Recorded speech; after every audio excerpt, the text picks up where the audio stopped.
Hello student, कैसे हैं आप सब। मैं हूं अजहर और आप देखना शुरू कर चुके हैं लर्न विद फन, जहां पे हम लोग डिस्कस करते हैं फिजिक्स को बहुत ही सिंप्लीफाइड फॉर्म में टॉपिक वाइज।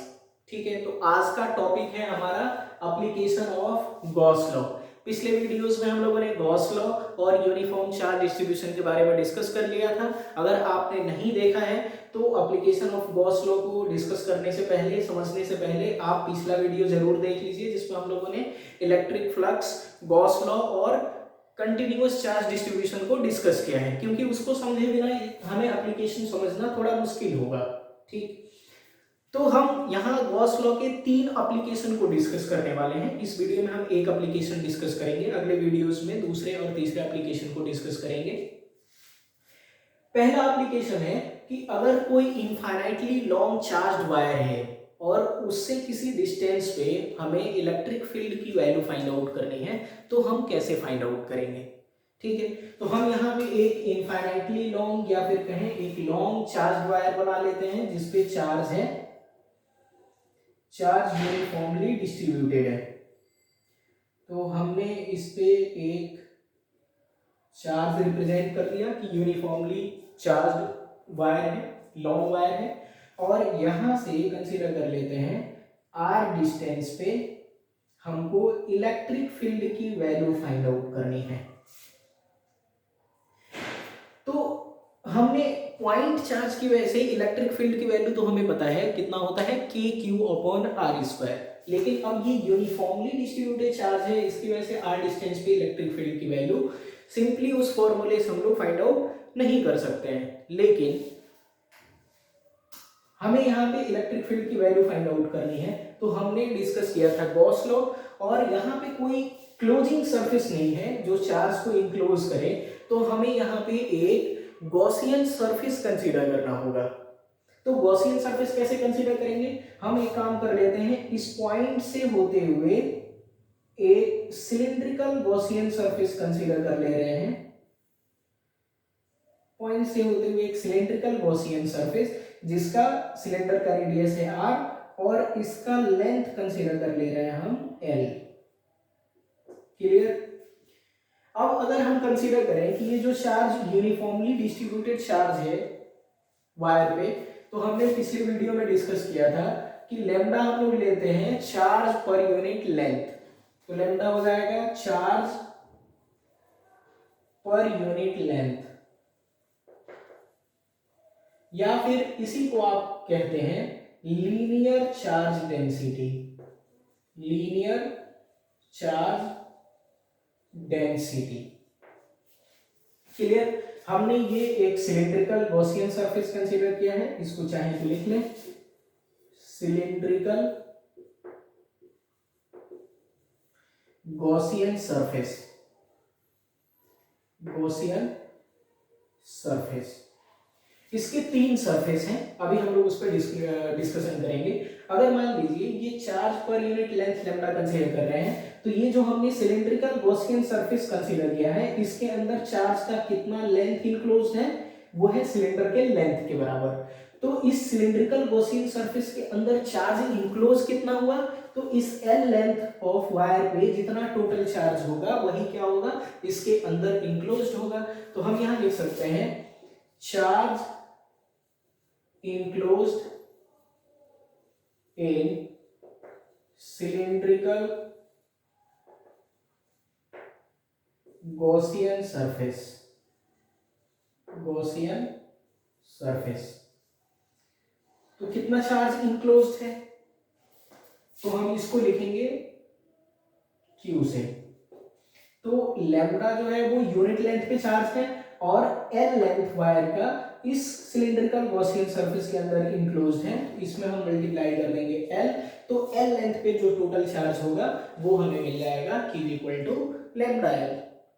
अब गॉस लॉ क्या कहता है, गॉस लॉ कहता है कि इनक्लोज्ड गॉसियन सरफेस के अंदर या क्लोज सरफेस के अंदर जो चार्ज इनक्लोज्ड है, इलेक्ट्रिक फ्लक्स उसके 1/एप्सिलॉन टाइम्स होता है। तो हम यहां लिख सकते हैं according to Gauss law.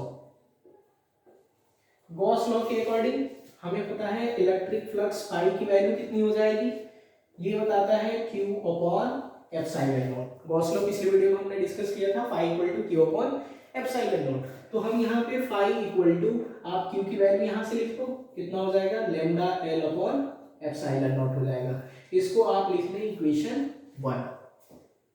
Okay, अब हम लोग देखेंगे कि अब ये जो हमने सिलेंड्रिकल गॉसियन सरफेस कंसीडर किया है, इसमें 3 सरफेस हैं।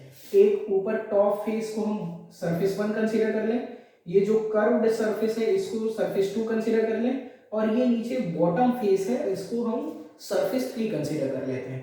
ठीक, हमें पता है कि इलेक्ट्रिक फील्ड लाइंस हमेशा ही पॉजिटिव चार्ज से दूर जाती हैं।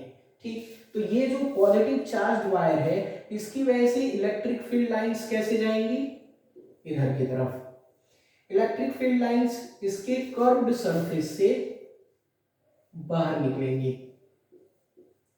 ठीक, एक चीज अगर हम नोटिस करें तो हम देखें कि इस सरफेस के अलोंग इलेक्ट्रिक फील्ड की वैल्यू कितनी है, 0। जैसे मान लीजिए फेस 1 है तो इसके अलोंग इलेक्ट्रिक फील्ड की वैल्यू मान लेते हैं E1 इक्वल टू 0, और हमें r डिस्टेंस पे यहाँ पे इलेक्ट्रिक फील्ड की वैल्यू फाइंड आउट करनी है। तो इलेक्ट्रिक फील्ड को हम यहाँ E ही रहने देते हैं, और यहाँ या फिर इसको electric field E equal to, इसको कंसिडर कर लेते हैं E2, जो हमें फाइंड आउट करना है। ठीक, और अगर हम इस सरफेस से भी देखें तो इस सरफेस से भी इलेक्ट्रिक फील्ड की वैल्यू कितनी होगी, 0, क्योंकि इस सरफेस से कोई भी इलेक्ट्रिक फील्ड लाइंस पास नहीं हो रही है, क्योंकि चार्ज वायर की वजह से इलेक्ट्रिक फील्ड रेडियली आउटवर्ड ऐसे जा रहा है। क्लियर? तो यहाँ पे ये इलेक्ट्रिक फील्ड 0 लिखा, तो ये फेज 3 है, तो E3 इक्वल टू हम लोग क्या कंसीडर कर लें, 0 कंसीडर कर लेते हैं। और यहाँ पे E2 इक्वल टू E, क्योंकि यहाँ से इलेक्ट्रिक फील्ड लाइंस पास हो रही है, तो यहाँ पे इलेक्ट्रिक फील्ड की वैल्यू 0 नहीं होगी। तो हम यहाँ से देख रहे हैं कि ये जो हमने सिलेंड्रिकल गॉसियन सरफेस कंसीडर किया है, इसके केवल कर्व्ड सरफेस से, जैसे ये सिलेंडर है, इसके केवल ये जो कर्व्ड सरफेस है, टॉप फेस और बॉटम फेस से कोई इलेक्ट्रिक फील्ड लाइन नहीं, केवल कर्व्ड सरफेस से इलेक्ट्रिक फील्ड लाइंस पास हो रही हैं। तो जो हमारा कन्वेंशनल मेथड है, सिंपल मेथड है इलेक्ट्रिक फ्लक्स फाइंड आउट करने का, तो हम लोग यहाँ लिखेंगे electric flux through cylindrical surface. Electric flux through cylindrical surface, या फिर क्या है, surface of cylinder, surface of cylinder. ठीक, तो यहाँ पे टोटल फ्लक्स जो होगा वो तीनों फेज से पास होने वाला फ्लक्स होगा, तो हम इसको लिख सकते हैं E1, और इसका सरफेस अगर कंसीडर कर ले हम लोग A1 प्लस E2, और ये इसका कर्व्ड सरफेस है, इसको हम लोग लिख ले रहे हैं E2, और प्लस यहाँ से पास होने वाला E3 एंड A3, अगर इस सरफेस को हम लोग कंसीडर कर लेते हैं A3। तो अब आप देखो E1 और E3 की वैल्यू तो 0 है, ये दोनों वैल्यूज 0 हैं, इसको हम लोग कर देंगे 0, तो फिर बच क्या गया, केवल E2 A2। तो यहाँ से फ्लक्स पाई इक्वल टू हो गया E2 into A2, और E2 ही हम वो इलेक्ट्रिक फील्ड है जो हमें फाइंड आउट करना है किसी पॉइंट पे, पॉइंट P कंसीडर कर लेते हैं, तो E2 इक्वल टू E लिख ले। और आप देखो A2 क्या है, A2 ये है सरफेस, क्योंकि 2 फेस हमने ये माना है, और ये सिलेंड्रिकल का कर्व्ड सरफेस। सिलेंडर का कर्व्ड सरफेस कितना होता है, आपने मेंसुरेशन में पढ़ा है क्लास 10th में या 9th में। सिलेंड्रिकल का कर्व्ड सरफेस होता है 2 पाई r इंटू L, या फिर अगर हाइट ले रहे हैं तो h। तो हम यहाँ से A2 की वैल्यू लिख लेंगे 2 पाई r जो है सिलेंडर का रेडियस, इंटू L सिलेंडर का हाइट या लेंथ। ठीक है, तो इसको हम लोग लिख लेते हैं इक्वेशन 2। अब आप देखिए हमें इलेक्ट्रिक फ्लक्स के लिए 2 इक्वेशन मिल गए, phi equal to lambda L upon epsilon naught, और यहाँ से एक इक्वेशन मिल गया phi equal to E into 2 pi RL।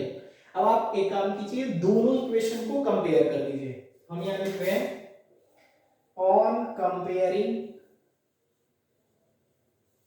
Equation 1 and 2।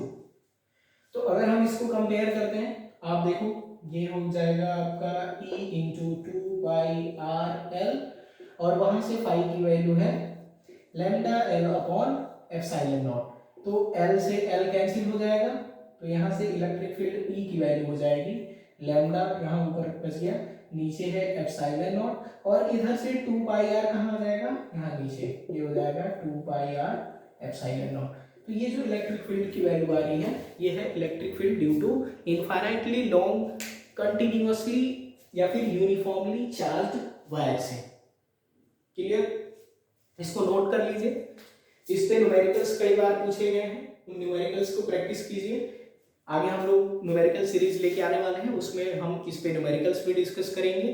तब तक हमारे चैनल को आप लाइक कर लीजिए, सब्सक्राइब कर दीजिए और अपने दोस्तों को भी शेयर कर दीजिए, ताकि वो एग्जाम की प्रिपरेशन हमारे साथ साथ ही शुरू कर लें। धन्यवाद।